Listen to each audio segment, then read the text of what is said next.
Hi, welcome everyone. My name is Sona Shah, and I am the manager at the Asian American Resource Center who is hosting this event tonight. Um, the ARC is a city-funded cultural center in Austin, Texas. Our facility is sort of closed right now due to the pandemic, and so we've been doing virtual programming this whole how long has it been? Like 18 months or something. And so we are getting excited because we're actually going to be able to have exhibits in place at the ARC starting August 30th. The Asian American Resource Center is a space that opened in 2013. And it's pretty rare to have a city funded space like this in many other cities across the country. They're usually run by nonprofits. And so that's something I feel very proud of as being a sort of city employee that holds a cultural space like this. And I've been manager there for 3 years now.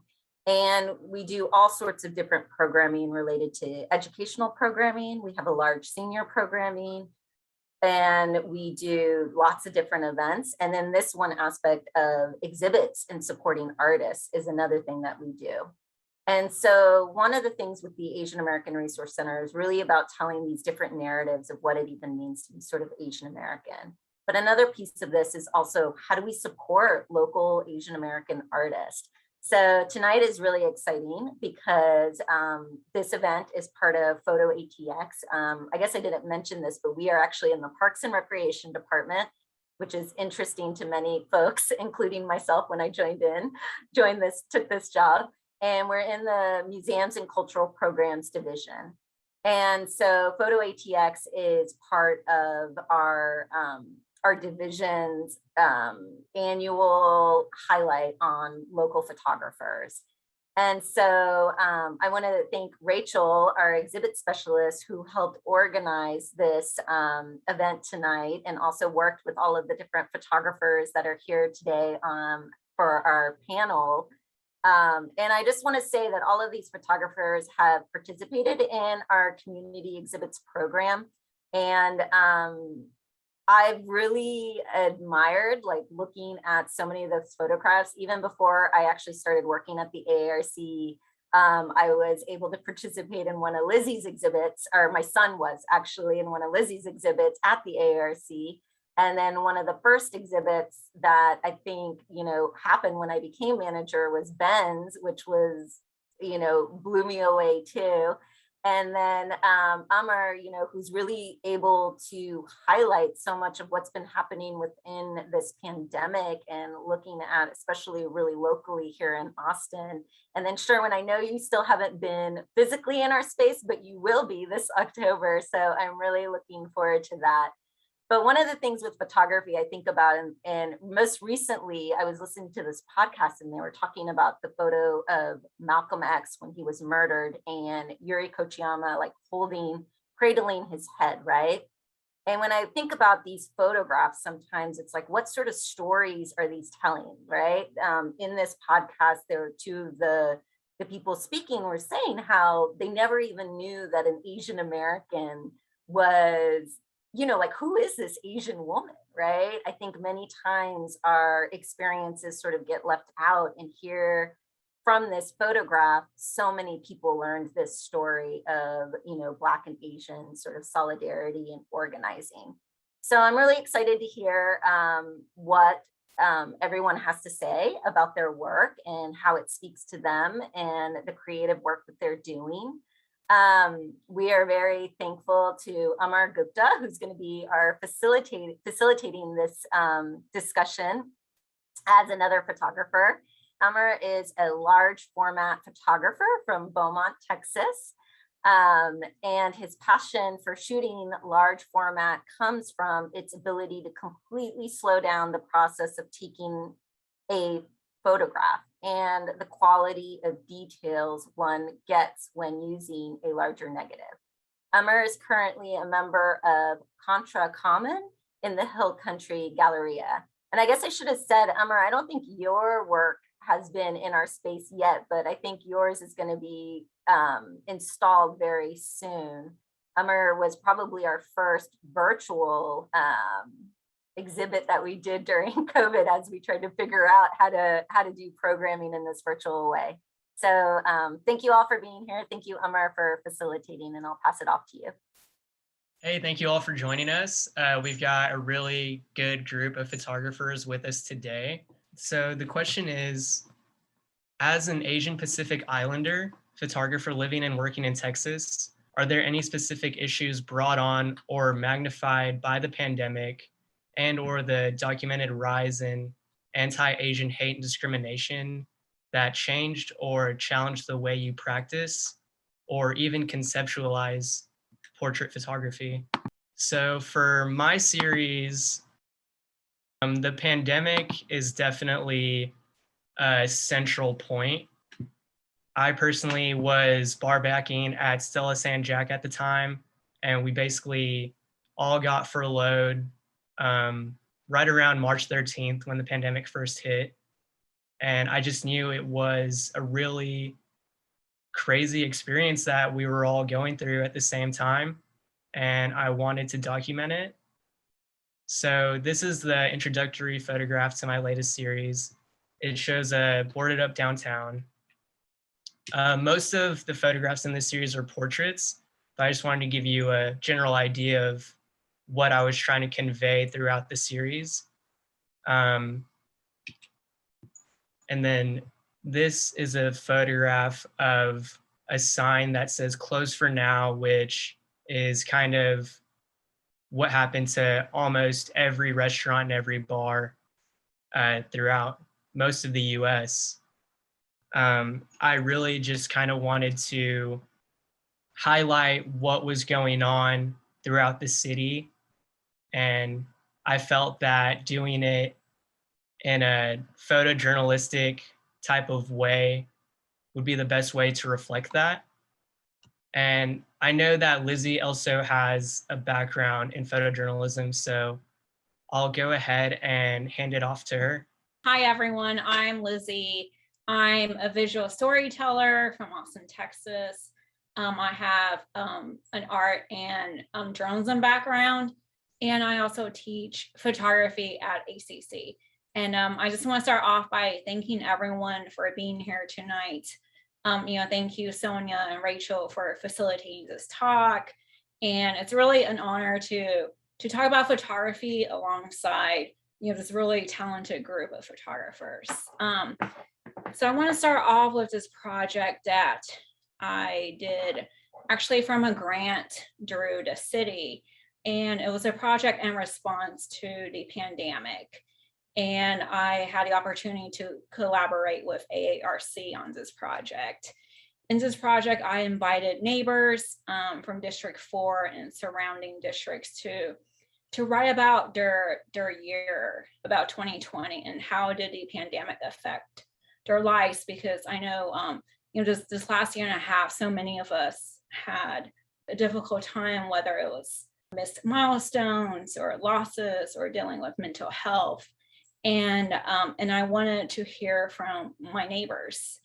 And so a lot of the participants actually said that writing their letter was very healing for them. And another reason why I invited them to do handwritten notes was because so many of us were, we had Zoom fatigue, or we were on technology all the time, that it was nice for them to sit down and physically write a note and reflect on the last year.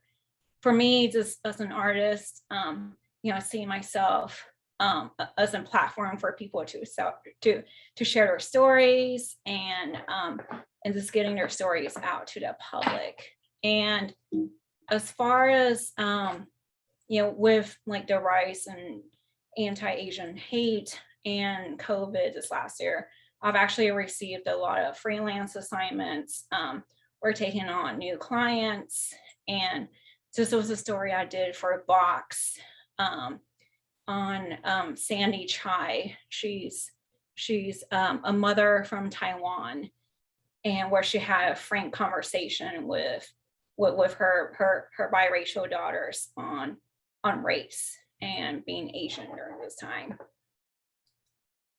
And another project I worked on recently was in collaboration with NPR. They invited several Asian photographers to reflect on the rise of anti-Asian hate.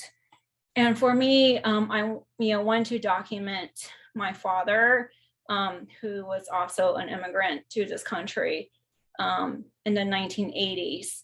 And I know, for both my sisters and I, they're both on here tonight. Like our biggest worry with COVID was, protecting our parents and making sure that they weren't like racially attacked or experience any like hateful words from other people. And so, thank you all. And that's some of my work.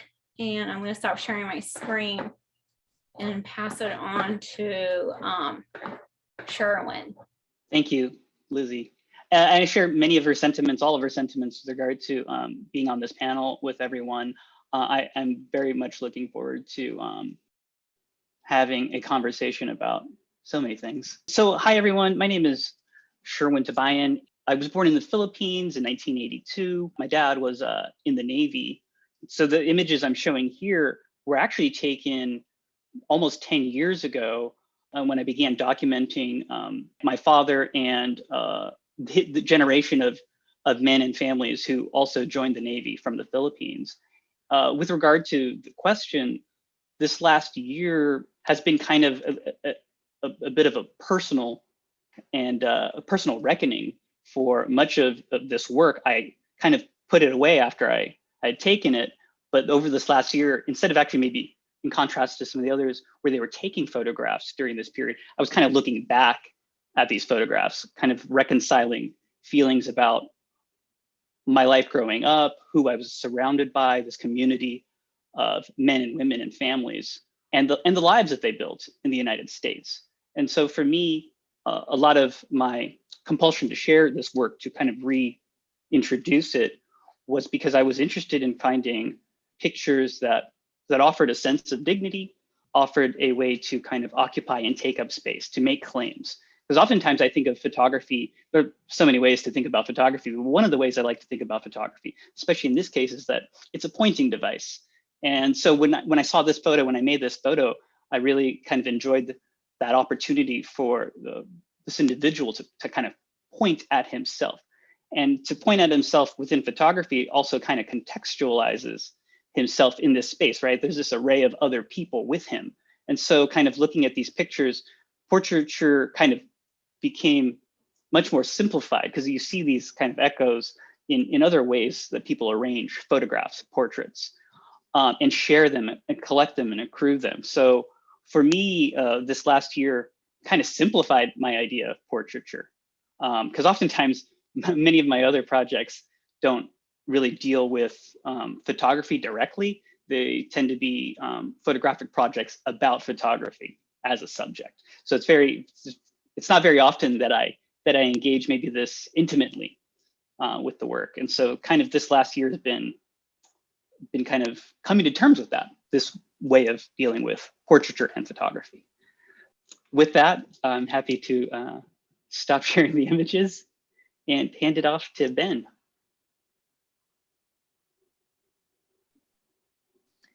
Thank you, Sherwin. And thank you to AARC for putting this together. This is super fun. Looking forward to this. I will start sharing my screen now. Hi, everybody. My name is Ben Aqua, and I am a multidisciplinary artist here in Austin. And the series that you're seeing now is called Vasions. It was originally called Slations. I changed it to Vasions, and it's basically a portrait series that was initially funded by the AARC and the city. So thank you for that, AARC. This was part of an exhibition in 2019, I think the summer of 2019, I believe. It was like a queer Asian, a Pacific Islander portrait series that I did. And I ended up doing 21 of these. These are 4 of the images, just to give you a little taste. But the big goal for me in showcasing and kind of zooming into these faces literally and kind of metaphysically was visibility, and the idea of like giving us queer Asian Pacific Islanders the spotlight, because it's something that we quite often don't see in culture. I mean, Asian Pacific Islander people in general, we don't really get the spotlight in mainstream media and culture very much. And going to the question in the pandemic, just thinking about the experience of just having this kind of intimate relationship with the subject of each photograph, and that experience of just engaging with them and just like thinking about the way the sunlight was hitting their face and making this connection just by looking into their eyes. Because almost all the people in this series at the time were complete strangers to me. And it was an exercise in community building as well, because actually I didn't know many queer Asian and Pacific Islander people in Austin at all. I barely even know that many Asian people, honestly, in Austin. So this was like, it ended up being like this pretty cool community thing. And a lot of us have connected on Instagram. And I zoomed into these faces because I was thinking, it was presented as, I think there were 16 or 17 images at the AARC for that particular exhibition, and they were printed out in large scale. And I wanted to zoom in right to our faces just to be like, here we are, we're here, like just to see if I can kind of almost like squeeze out a little emotion or connection or something, community, just some type of, something, all those things mixed together just by staring into someone's eyes. I think it's one of the most profound kind of connections we can make, whether it's a stranger or someone we know very well, to just look at somebody in the eye. And portraiture kind of grants us that privilege of doing that. So yeah, that's kind of this in a nutshell. Thank you. Awesome. Thank you all so much for those amazing intros. I wanted to go ahead and move on to this next question. It kind of deals a little bit more with the context of your photos, the way you work. Are you influenced by your ethnic identity? Do you feel more comfortable shooting film or digital? And does social media and your audience have any kind of effect on the projects that you've been working on? And I can go ahead and answer it first as well. I kind of like the order that we were going in, but also feel free to hop in as you like. I kind of want to open up this discussion to just sort of free talk. I would say that I personally really prefer shooting film because I'm able to just slow down the moment, especially when I'm shooting large format, which for those of you who don't know, it's like the old school camera where you have to like put a sheet over your head to focus it. And I kind of always need my subject to stand completely still for a few minutes just to get everything focused and right. It's really different from shooting digital or even 35 millimeter, because when I do that, I'm not really thinking too much about setting up the moment as I am more concerned with capturing the moment, which is really great for 35 or digital. But in 4x5, you just have to be really, really slow, really specific. And in a way, it's sort of like meditation for me, because it just lets me think more clearly. There's just so many little things I have to set up. And I kind of feel like it's a breath of fresh air, because my mind is usually just going off on so many different circuits at once.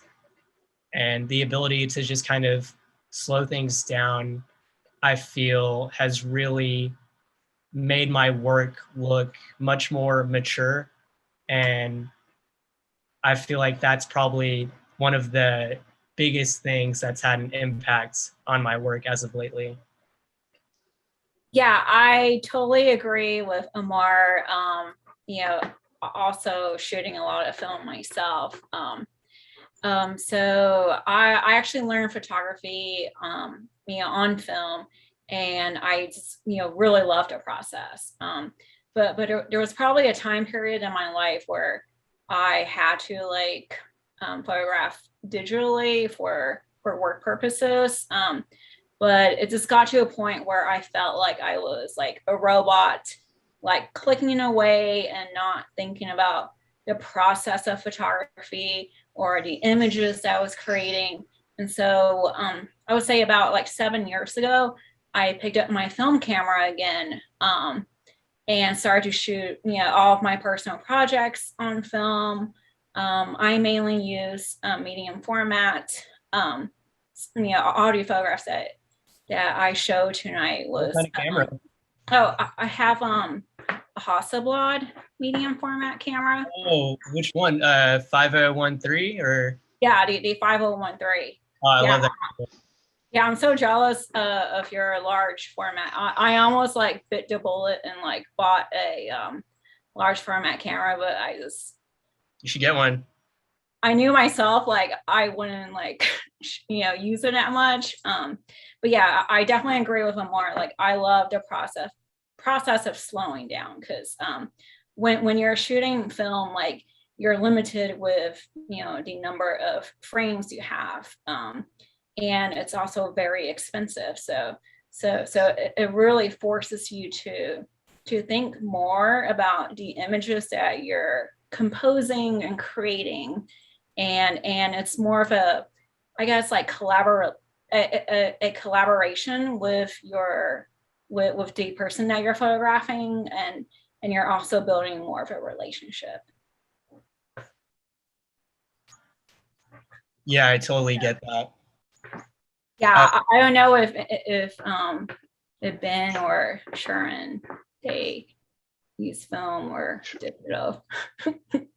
I'm happy to answer that. Now I shoot almost exclusively digital, and I think kind of listening to your answers, I've shot film in the past, and I feel like, and tell me if I'm misrepresenting, but it does come down to temperament. I think my facility with digital is comes from maybe a different approach in terms of, for me, my mind, if I'm making a portrait or if I'm taking any other kind of, like I make my living as a product photographer here in Austin. And for me, what happened over the last, 10, 15 years, transitioning from film to digital, was my conceptualization of a photograph, of an image, was really, and tell me if this sounds crazy, but like, is the production of a file. I'm looking for as usable a file as I can. And I think that's very different from, let's say, the poetry that I felt whenever I would work with film. So I feel like I'm very much away from that, because a lot of it is, if I'm spending time on an image, it's less in the making of that exposure, but the manipulation of a file. And then contextualizing that final image with a broad array of other images. Because that's oftentimes, and I'd be interested in hearing that later, if photography is the production of an individual image, or I think a lot of times in my case, I kind of think about arrays of images, how images live and work together, work against each other, complement or destroy each other. So yeah, I think digital. I do also tend to think of how a photo looks in a series as well. Mm-hmm. Now that I've just gone through shooting so many series lately. And someone in the audience actually just asked a really interesting question. We're gonna have a dedicated time at the end for audience questions, but this one just is really relevant. And I can just ask this one to you, Ben. Can you bring the film mindset to digital picture taking? That's a really interesting question. And I shoot 100% digital, and I prefer that experience. I think it's because I'm really impatient. Like with the process, it's something that, like, my background with photography is very minimal in terms of like institutional like art classes and stuff. I took a couple of photography classes in school, and then surprise, it became my career. But that happened very organically when I got specifically a digital camera, and I realized like I don't have to be limited to a certain amount of exposures or the process of like waiting for things. So I think it is about temperament and just like I guess being realistic with our own just mentalities and processes. But I like the idea of having, I see photography, I guess, conceptually as like capturing an experience, like capturing an emotion versus like we have to get this done for a product or something like that. Like I think about it more almost like, I don't know, it's an emotional way to paint kind of. And I also think it's very precious and so fleeting too. So to kind of weirdly answer that question, the film mindset, I think that's also a subjective thing. Like, what does that mean conceptually? For me, I think the film mindset is maybe having that set of constraints in the medium, but also in the amount of time you're with somebody. Like, for example, one of the reasons I prefer digital photography over film is I try to read, like, in the experience of like, having this moment with somebody and asking them to pose, or like, hey, like, oh, that face is perfect, like hold that for a second. Like that moment to me is so precious for that second that even a second later they can have a different look on their face, and their eyes could change, they could look away, their smile just slightly decreases.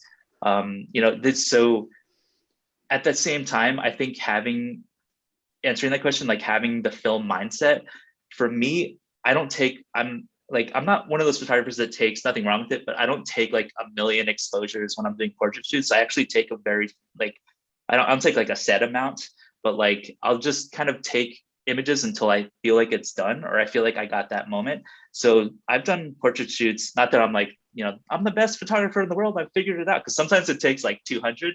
But I did a photo shoot once where I think I took like maybe 5 frames, and it just worked out, because it wasn't about, necessarily like, I'm the best photographer, but it was more like they were prepared for it. I was prepared for it, kind of mentally and physically or whatever. And it just worked. Like that moment of magic where you as the photographer and the subject, or, whoever that is, like when that magic happens, maybe that's part of the film mindset too, that kind of preciousness of the medium, and seeing, even if it's digital or film grain or whatever it is, it's like having that memory of that moment and that permanent everlasting image of it, I think is the most beautiful thing about photography. So I'll leave y'all with that.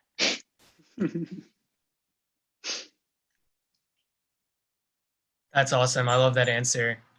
I think that is honestly pretty different from how a lot of digital photographers shoot. Usually, people that I've worked with will take definitely way more than 5 pictures in a portrait session. But I love that, because that's how I shoot. I like to take one of the best angle, and whether their face messed up or not, that's just the one that we have. So one thing I also really love about film is that it kind of feels like a present that I get whenever it's all developed and done. And like 2 weeks later, I finally get to see what everything looks like. So that's probably also a really big part in why I prefer shooting film. But I really enjoyed hearing y'all's answers on why you choose to shoot digital. I think it's interesting that you say like the slowness, or let's say the speed at which film is used and produced in contrast to digital, because I'm pretty sure growing up, like a lot of people using film, please someone correct me if I'm wrong, it felt fast. It used to take there were 1 hour photo development, so there's this like threshold of speed and rhetoric that we talk about with speed and film, that I feel like the benchmark is looking backwards from the present, versus like at that time it couldn't have been faster. Like in terms of like, if you had a Nikon F5, you could shoot super fast. You know what I mean? It's maybe that moment of being able to deal with the image as quickly, I guess. And so I think that definitely has complications or consequences with how we read and value an image, whether it's taken on a 4x5 or on your iPhone or something like that. Yeah, I know for me personally, I've been able to like this last couple of years, like convince photo editors to let me photograph an assignment on film. And of course, like I still have to get it to them pretty fast. And so I just like develop my film at home so I can go out, photograph, come home and develop and scan them and get it right to them. Oh, wow. You develop color at home? Not color, but black and white I do. Nice. Mm-hmm. That's awesome. What are you using to scan? I'm using an Epson B600, I think. Cool, cool. And actually, like for anyone interested in film, like Austin Camera, they develop film within an hour, and so I'm able to, you know, pick them up pretty quickly and scan them at home. So I'm wondering, Lizzie, have you ever, you said you were shooting assignments on film. Have you ever wished that you shot something on digital instead? Like, did something ever, you ever go in an instance where something went wrong and you just wish that you had, or do you keep a digital as a backup, or how does that happen? For some projects, like I purely only bring my film camera, only because I hate juggling like so many different cameras, and then I sometimes like get confused when I'm like working really fast. But I would say like maybe when I was younger, like there's definitely been times where I've messed up on film, but not so much like since working professionally. Yeah. Well, we're all definitely living through really crazy times right now. And this kind of goes back to the first question a little bit, but I'm wondering, how were your creative juices flowing throughout the pandemic? Did it sort of revitalize you in some way? Because maybe you're able to, maybe you just didn't have a job anymore, or maybe you were a required worker and you were still busy throughout it.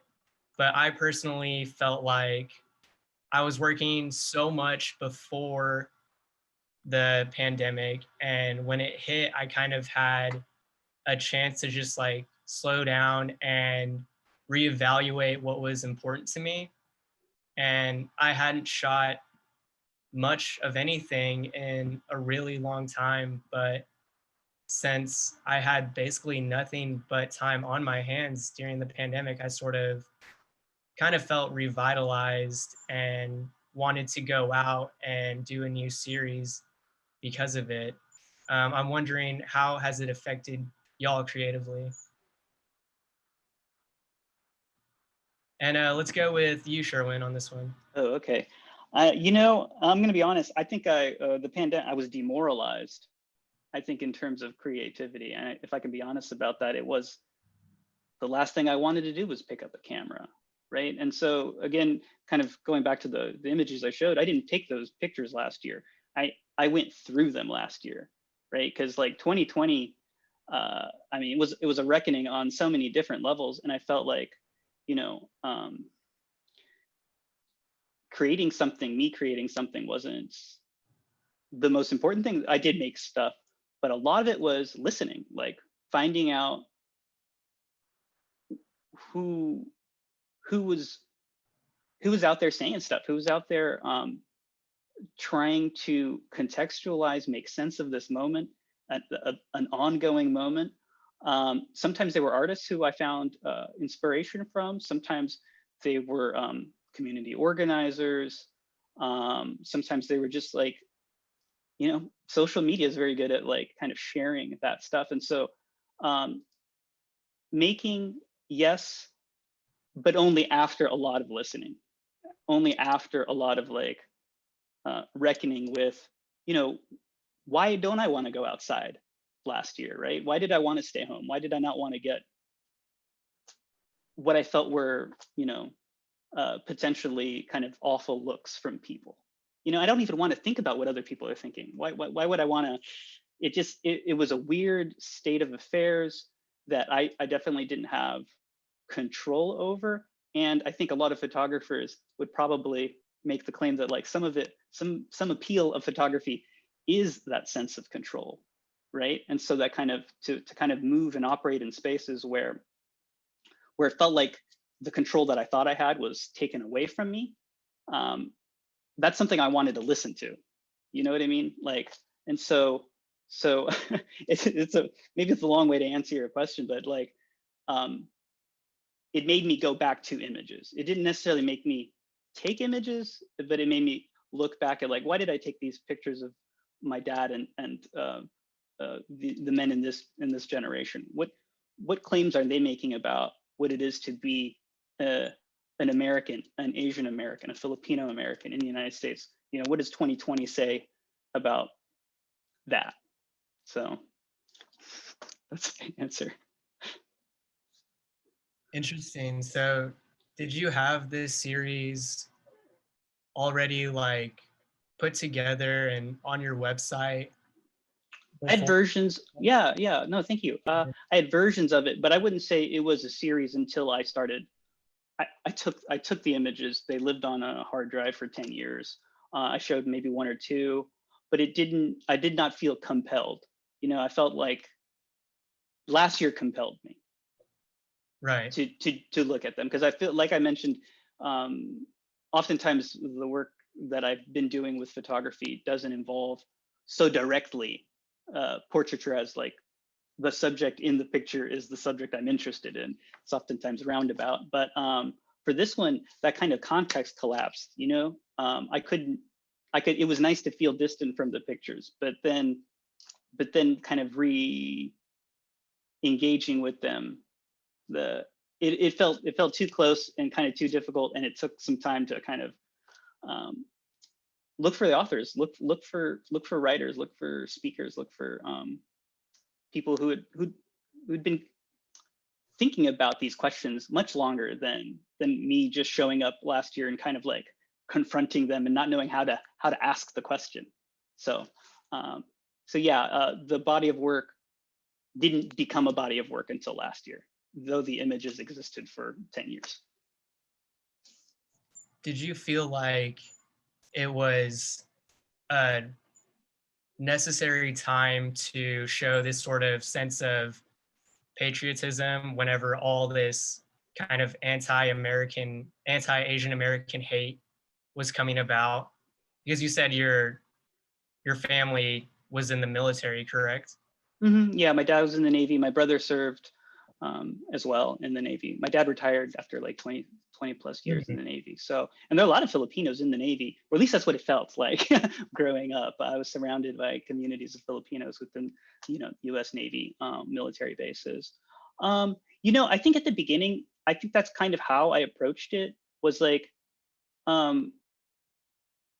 maybe there wasn't it felt like maybe there wasn't an easier way to show you're American than to say like, here are some Americans in the military and they are Asian. But a part of me kind of closer to the end of kind of looking through those images is like, why does anyone need to prove this? So part of there's a lot of tension with me in this work in terms of like negotiating. Why do I have to prove it? Why do they have to prove it? I don't think that's what they're doing in the images, but at the same time, it is a kind of a conversation I'm having about like whether or not it's necessary for me to even do that. Mm-hmm. Thank you. Right. Yeah, I love that. So yeah, if we could sort of reflect on that same question with you, Ben, were you sort of revitalized in any kind of way by the free time that the pandemic afforded you, or did you have to work throughout it?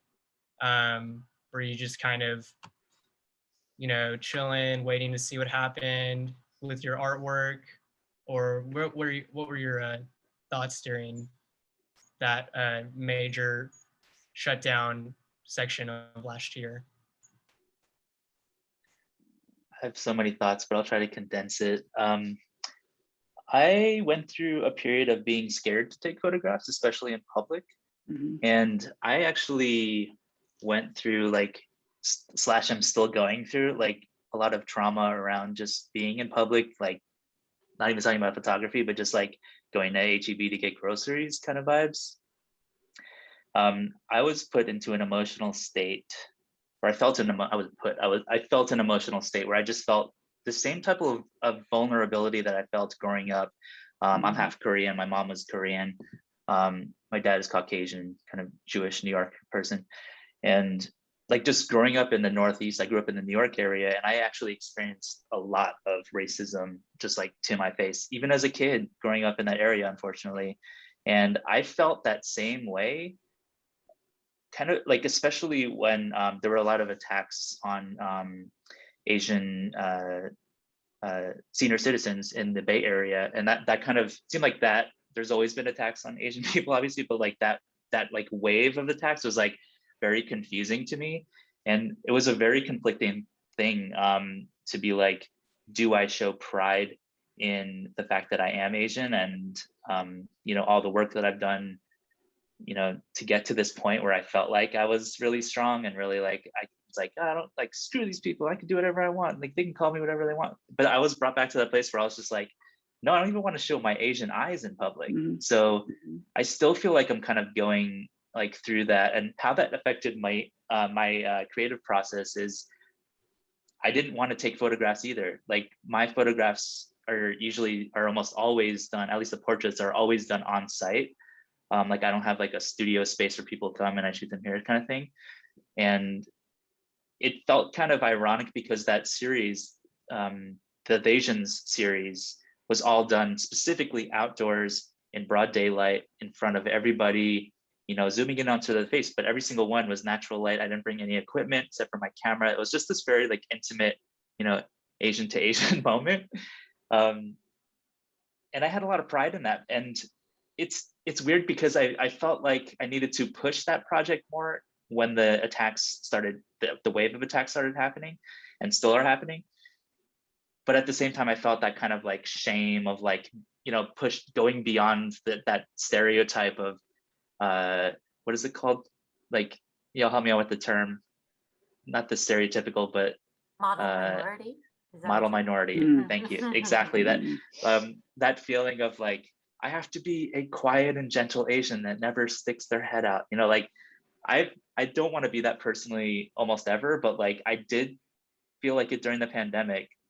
Like I wanted to be the quiet Asian that didn't stick their head out because I had a fear of actual violence towards me. So, and towards other Asian people in my family, and you know, so a very vulnerable state.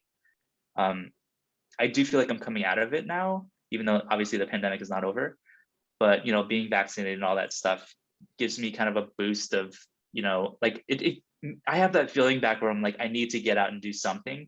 I don't know if it's going to be an Asian related thing necessarily. I mean, it will because I am Asian by default, but like, I'm like, I just feel like I want to get back out there and start taking portraits and start putting them out, you know, like I want to get back into that groove, like almost desperately.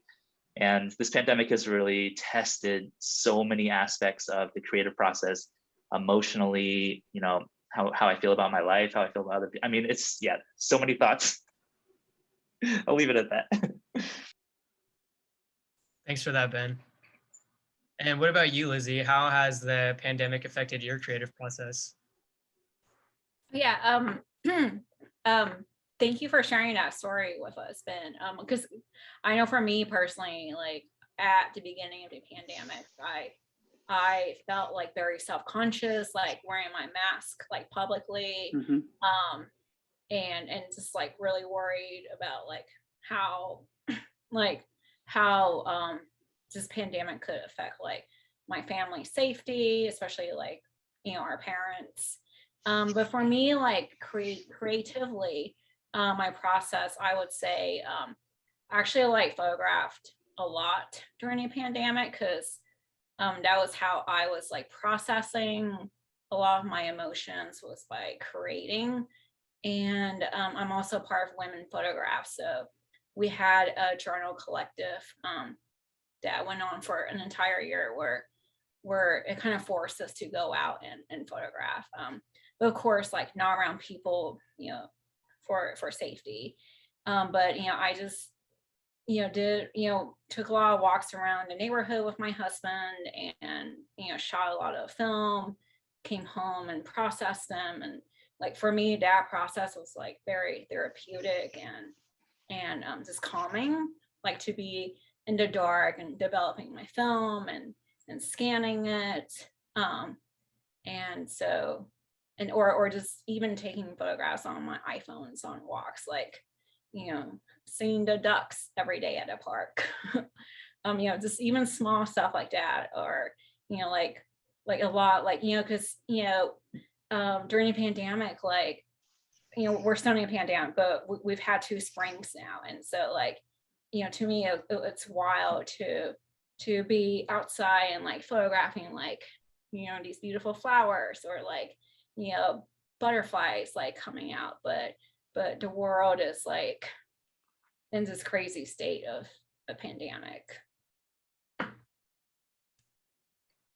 Yeah, definitely. So we can go ahead and move on to this next question. How do you build relationships with the people you photograph? For me personally, I shoot a lot of my friends. So usually I already have some kind of relationship with them beforehand. For my most recent series, that's probably actually the most I've shot of strangers, at least for specific like one-on-one portraits. And since I shot it all on 4x5, it's kind of awkward trying to build a relationship with these people, mainly because, I mean, yeah, we could relate on a lot of stuff, but I just have to really focus on setting up my camera. And I feel like that in itself is like its own process, which requires so much of my concentration that I usually end up not even like paying attention to what my subject is telling to me. Um, so honestly, I feel like you guys will all probably have a way better answer for this because uh, for me, it's just getting the camera set up and getting the lighting right. And if we end up talking and not having an awkward conversation, that's a major plus for me already. So yeah, let's go ahead and go with you, Sherwin. How do you build relationships with the people that you photograph? Yeah, no, thank you for asking. I'm going to try to answer this question as best as I can, but I think I'd start by saying that, again, I'm not primarily a portrait photographer. So that's why this conversation is very interesting to me, to kind of hear the ins and outs of the way you guys negotiate this moment, as you were saying, right? Because for me, in the case of the Filipino American Navy portraits, I entered these homes through the invitation of an uncle, a family friend, who knew many of the men, many of these veterans. And so I already had an in. My job was kind of, my Uncle Ellie, he's just going to chat it up because he was just talking to a friend of his. And I would sit them down, and then there would be, he would help kind of create the mood. And I would be, I'm the guy sweating out, trying to figure out, should I go portrait or landscape? So a lot of the times, again, for me, a lot of it's the production of an image, and in maybe in contrast, something that I'm missing, or is maybe not primary, is the creation of that moment. So that's certainly something I think that is missing in my work, and I certainly readily open up to that.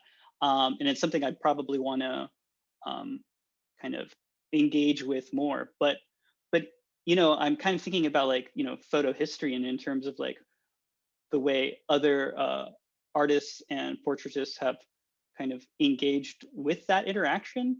If you look at someone like I think he's out of Arkansas, Mike Disfarmer. If you look at these pictures, his portraits of family and rural life in like Arkansas, maybe mid 19th century, well, 1950s or something like that. Anyway, there's this kind of, there's a distance. It's not intimate, you know? And so maybe that's what is interesting about those pictures, is that there's a clear kind of, I would say, tension between the portraitist and the subject. And so so it's interesting to hear your answer as a kind of the creation of this moment with friends, right? You see someone like a Ryan McGinley doing kind of pictures like that. But then there's also, I'm kind of interested, does anyone do that where they're interested in creating tension in the portrait, and not in a kind of way that kind of takes advantage of a person, but it's like is interested in tension versus levity. So that's kind of my answer. I find an uncle and then have him go around with you.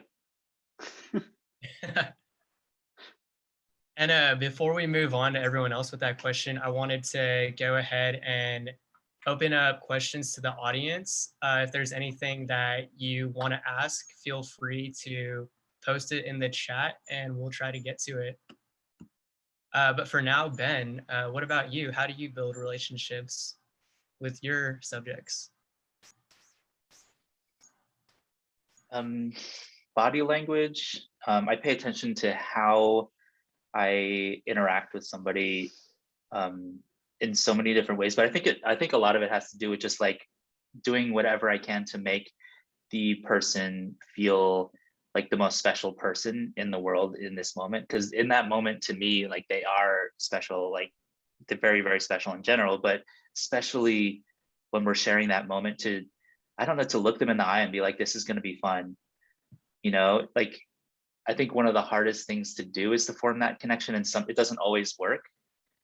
And you can kind of tell sometimes in the photographs, in my opinion, at least in some of the photos that I take, I'm just like, oh dang, like they didn't feel comfortable.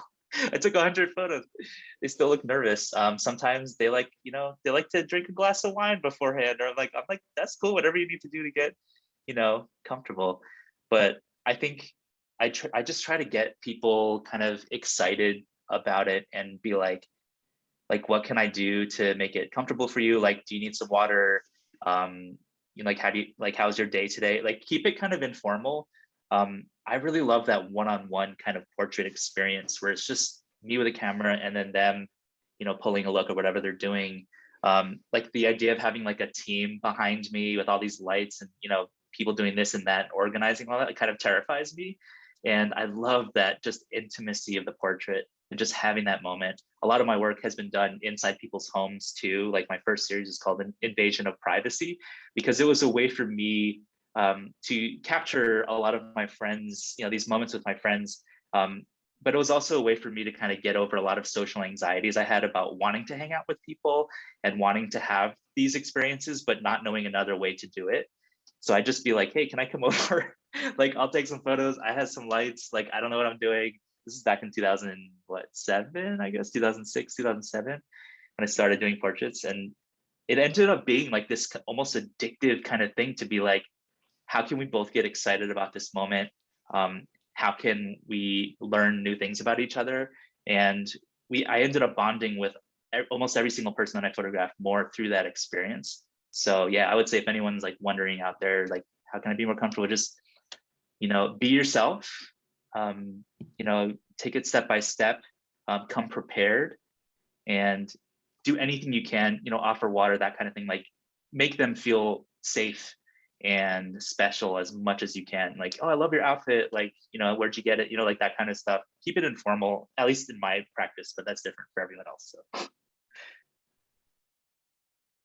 I'm glad you brought up the intimacy point, because your portraits are so very intimate. I feel like you get really close and you can see so many good facial details. You can really sort of like get to know a person in the series that you're sharing today.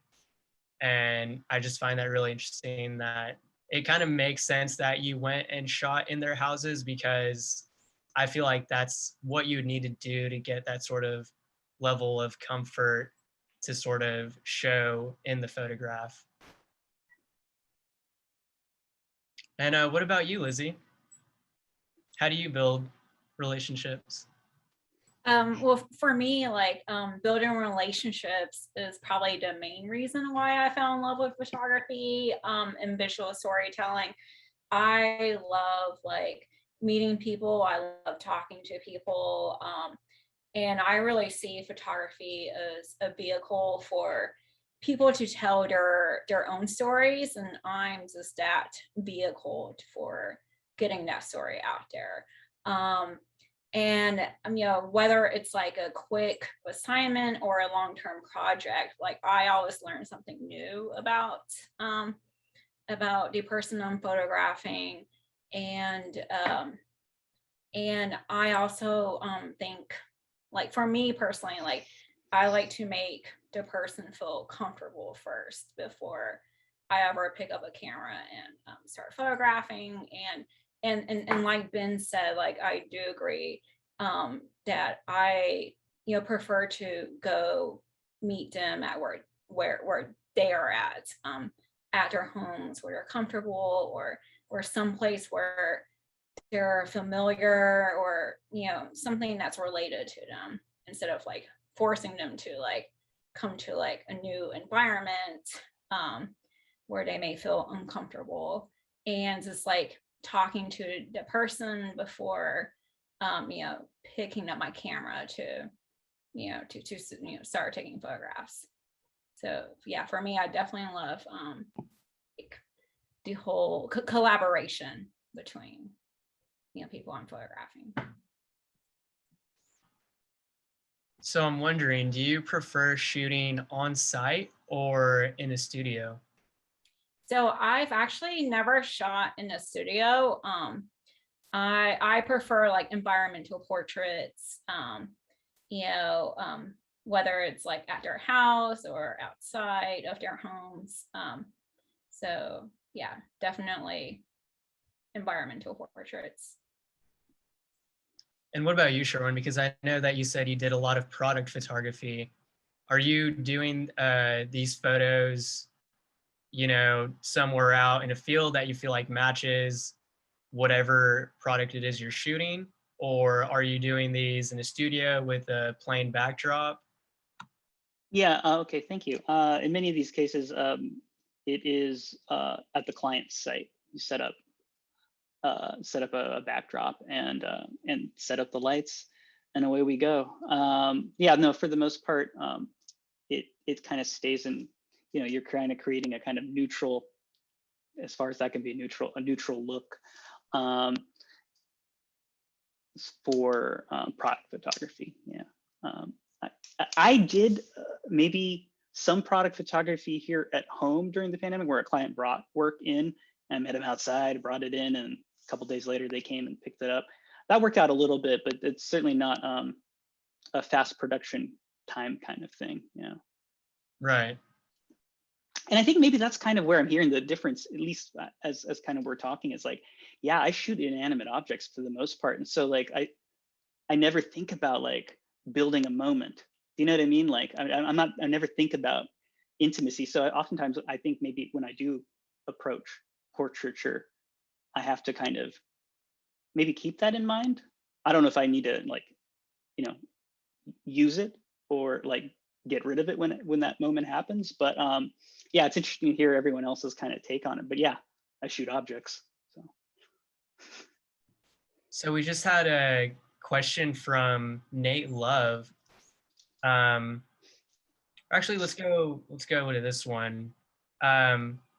Sherwin, when did your family think about taking their portraits? Did they understand what you were trying to document? Oh yeah, okay. So yes, my uncle Ellie, he definitely introduced that I was a photographer and that I was interested in documenting Filipinos who served in the U.S. Navy. And so kind of, I see the images that I shared and then I'm going to show in October as kind of hopefully preliminary works for a larger body of work that engages with maybe that generation of men and their families and how they've contextualized um, their life in America through the Navy, through the U.S. military, and how they kind of, if you go into the homes and see some of these interiors that I've photographed, they very prominently show portraits, group portraits of them when they were young men, enlisted, just got out of boot camp. They're not like in boxes anywhere. They're out, they're framed, they hold a place in the home. And so for me,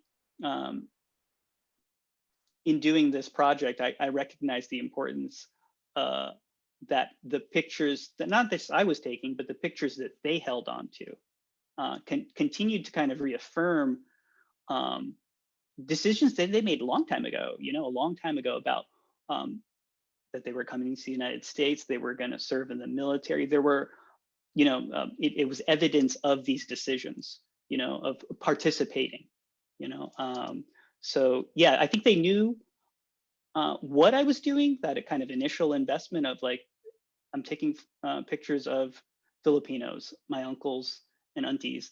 And I think they didn't know, and certainly I don't know where it's going to go from there. Thanks for that. So we have a question from the audience, and I'll go to you, Ben, with this one. This is from Nate. What is the ideal length of time for taking a portrait? Gosh, it really depends. But my first hunch was like, when it's done, like when you got the image, like that magic, like it's like trust your intuition kind of thing. But also, again, like reading body language, that also goes for seeing if the subject is uncomfortable in any way. We live in Texas. We don't, it's hot here. So if you're taking portraits outside, for example, which I do mostly, if a mosquito is like on their leg and you're like, okay, we gotta go. Like I just try to be very swift about it. I don't have a specific number of like the ideal length of time. I think it's more just like, kind of read the room type of thing. Do they seem comfortable? Do they tell you things like, oh, let's try this, let's try that? That means they're kind of getting into it, having fun with it. So you can take a little more time with that, versus the opposite could happen too, where they're just like, they look at their phone, or they just seem like they're uncomfortable. Then I'm just kind of like, I think we're good, So I don't know. The ideal length of time is as long as it takes for the moment to happen. And sometimes it won't always happen, but when it does happen, you're like, okay, I know why I love photography. Like, that's amazing. Yeah, I think my answer would be kind of the same. It really just sort of depends on what the circumstances are, because I typically shoot on site as well. And there's always so many different factors that come into play. Well, usually I do only set aside 2 negatives for a single person.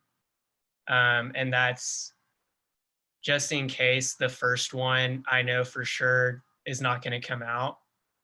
So I usually plan to be on site for about an hour just to take those 2 photos. And out of that, I'll usually get 1 usable portrait. But again, it kind of really just depends on what's going on. Are we waiting for the lighting to be just right? Do we want to wait for golden hour? Do we have to set something else up? It really just sort of varies from circumstance to circumstance. But what about you, Lizzie? Do you have a certain amount of time you have in your head, like, okay, I should probably be done with this in 2 hours or so? Or what's your process with that like? For me, it depends on the circumstance. Like, say if I'm photographing on assignment and it's like say a politician or a celebrity, they only have like so limited time. Like sometimes it's only like 5 minutes with the mayor, or you have 30 minutes with the mayor. So I would say in assignments, it's however much time I can get. I definitely use all the time I get. But on personal projects, like especially if they're long term, I do like sometimes I'll spend hours with someone just to really get to know them and make sure I'm documenting like all the aspects of their life. And by doing that, I have to be there for hours or weeks or months, however long that may take. So it just kind of depends on the situation, I would say. Yeah, I definitely get that. So we have another question from Patrick Wong. What special qualities do you bring to your work that you feel makes it stand out? For me, I don't know if it's necessarily makes me that special, but I guess I'm one of the only people I know who shoots large format. So I feel like you do get a certain kind of quality and a certain type of tone from doing that large of a negative. But I don't necessarily feel like I'm breaking any kind of ground or anything when I do that. It's just kind of what I prefer to shoot.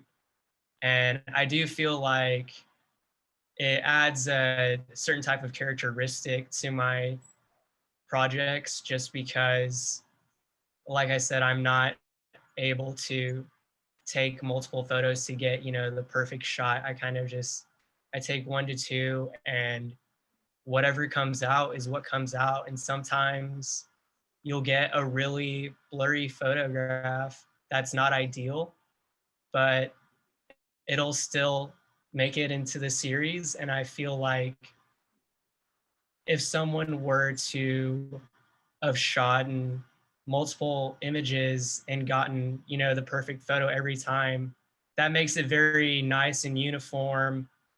Whereas if you're using just what you've got, and sometimes if all you've got is something that's blurry and out of focus, but you still choose to put it up there in your series alongside other images that happen to be sharp and crisp and clean, it kind of gives you a sort of unique style, I feel like. And that's not 100% on purpose, I would say, but I do feel like that definitely plays into the sort of characteristic behind my photographs. And I'll go to that question with you, Sherwin, because I know that you are very different from the rest of us in that you don't really do much portraiture. Right. So I'm just interested in hearing your take on this. And the question is, like, what kind of quality do I bring to? Okay, I think, in terms of like product photography or my commercial work, I think the quality that I bring is repeatability, right? I think there's an element, you build trust when you can, when they know what they're getting, and it's the thing they got before, or some version of the thing they got before. And I think that speaks maybe more to kind of my artistic practice as a whole. Anyway, is I like repeating. I like doing something again over and over and over again, and then seeing if in that process something changes, something diverts. There's a rhythm to that I appreciate. In portraiture, I think that's much more difficult because I guess what I'm arguing for is a kind of like isolated thing that I'm doing. Whereas in portraiture, clearly there's at least two entities kind of interacting, negotiating a space. So repetition, if I were trying to enact something like that through portraiture, I feel like it would be at the cost of the subject. But at the same time, there's in so many ways at the cost of the subject. But I would recommend, I believe her name is Barbara Probst, Probst, a German photographer. She does these, I'm going to call them portraits, but she does these images that require multiple camera shots. You'll have to look her up, but what you'll see is like the portrait is contextualized from lots of different angles. It's like the same scene, but like there's a camera that's 200 feet away. There's a camera that's like 5 feet away, you know? So it kind of, for me, when I think of portraiture, I think of it as, or I approach it as a, well, it's a device for contextualizing a subject, but also kind of, is it an opportunity to kind of see the kind of the infrastructure or the structure that surrounds why we're making this image? You know, like, you know, because earlier it was interesting when we were talking about developing film and thinking about rolls of film and sending it off. All of that stuff, that speed that I was talking about before, required an enormous infrastructure. A lot of people and businesses and organizations needed to be in on those things for your film to get developed in a way that, like, I think today when we think about digital and its speed, it's because the onus is on us individually to take the photographs, to upload them, to process them. And so I think, you know, when you see that, what's interesting about with portraiture is, for me, this last year has been thinking about portraiture as a way to kind of reconnect, because oftentimes the photography that I make and the structures that support the photography that I make, especially digitally, are very highly individualistic. And so, so that's kind of where I would answer that question, if I could. It's that kind of ability to look for a connection with another person, not with the devices that surround me. I actually have a follow-up question for you, Sherwin. Oh, okay. From Patrick Wong. If you always do what you've always done, won't you always get what you've always got? Okay, that's a question for me about repeatability, I guess. I guess I don't think that's necessarily true. I was just saying, I totally get where you're going with it. That consistency, I feel like, is really important. And I kind of feel like that's what you're mainly referring to, but go ahead with it. Well, I think repeatability, if you're doing it, but like, for me, like, let's say I listen to a song. I'm gonna say it. If I listen to a song by Neutral Milk Hotel, if I listen to, like, you know, well, one of their songs, if I'm listening to it 20 times, the 21st time, if it's a different day, if it's, you know, the context in which I approach that day for that song has changed. Yes, it's repeating, but through that, I guess, that repetition, I'm allowing all this other context to kind of come in and influence that. Does that make any sense? So I think that's the thing I want to always get back to, is like, if I need a long runway for most things in my life. It's like, so repetition helps me kind of find that rhythm. Gotcha. Yeah. I can definitely get on board with that. Okay. So we have another question from Neilbert. I'll go to you, Ben, with this one. When you're conceptualizing a project or personal work, do you feel like you're doing it because you like it, or are you trying to cater to a certain audience? Let's unpack that. And I'll go ahead and post it again in the chat so you can read it. Yeah. I try to do anything in general as much as I can, because I actually want to do it, or I enjoy doing it, whether that's photography or, you know, music or whatever art form, or just anything in general. Like, do I feel like going to HEB? Sure, I do, or maybe I don't. So I do with photography, since it is such like an intimate and like a beautiful experience for me. I love doing it. And if I don't feel something, I probably won't do it. And I try to just be really, really realistic and blunt with myself about that. And, you know, I've turned down, you know, several, not like I'm amazing, but like I've turned down like a bunch of projects because I just wasn't feeling it, or, you know, the content felt kind of like, I don't know, you know, like it was exploiting a certain person, or like, for example, I would, like, without naming any company, there was a company that reached out to me recently, like, hey, we'd like for you to do portraits of queer people working. And I was like, okay, cool. But it was like, so it felt kind of exploitative, and it felt so forced, like a company that's getting paid to make something for pride. kind of thing, but not in like a cute way where I could get on board with it. So like I had to make that decision as much as I do, obviously, or not obviously, but as much as I do believe in visibility for queer people or just, you know, underrepresented people in general. I also try to be, I had to be aware of like, okay, but people might swoop in to be like, hey, you're Asian, can you take pictures of Asian people? Or like, can you talk about your Asian experience? Like, this is obviously a different experience because this is under this umbrella.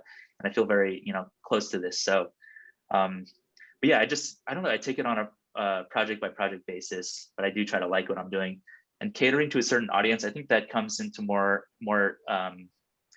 comes more into play for me when it's actually like, you know, put on Instagram or, you know, some cases in YouTube, because I also do a YouTube channel, which is like my main work. And I do think about an audience for that in particular, since that is, you know, what will get people to view my videos and, you know, pay my bills and that kind of stuff. So, but at the end of the day, I really believe in authenticity. Like, do what you really want to do what you believe is impactful and beautiful. And if it feels strange, then, you know, unpack that. It probably is strange for a reason, or you could just be curious about something and walk towards that curiosity. And that's kind of like what my answer for that previous question was about, kind of like what qualities do you bring? I think it's like, for me, it's like that sense of like trust with my subjects, for sure. Like I think about them more like friends than I do like, these are my subjects that I'm photographing for this purpose. It's more like, no, I want to have like a fun experience with them and find out something about them that's playful or youthful or creative or something that they're passionate about, and just focus in on that and then find the best light for it really quickly, kind of thing. I don't know. I know I'm looking back to that question, but just try to do what feels right. That's really what it comes down to for me. Yeah, I agree completely. I pretty much strictly shoot what I personally like. I used to pick up projects all the time, whether it was like a new suit company, a new kombucha that's coming out, new phone cases, and I would make myself available for all those types of photo shoots, but I just got really burnt out on it. And it was only during those shoots that I would ever even think about catering to any kind of audience. Um, Everything else I do is just personal projects, and I've definitely found like a renewed joy in doing that. And with that, I wanted to go to you, Lizzie. We don't have too much time left, but if you could just put your thoughts in about whether you ever shoot for an audience or do you primarily just shoot what you like? That's a really good question, Neilbert. But I would have to agree with Amar and Ben. Like especially the older I've gotten, like will turn down assignments if I'm like not interested or if I don't agree with the topic. And for all of my own personal projects, I photograph for myself and what I think is important and what I think like we should be seeing more of. For example, like I'm interested in any stories on like immigration and education, and I don't like necessarily think my photographs themselves set me apart, but I have like a pretty good ability to emphasize and work with people, whether it's like rural Texans and Sweetwater, or photographing the Burmese refugee community here in Austin. So I definitely do work that I think that's not really covered in mainstream media and that we should be seeing more of.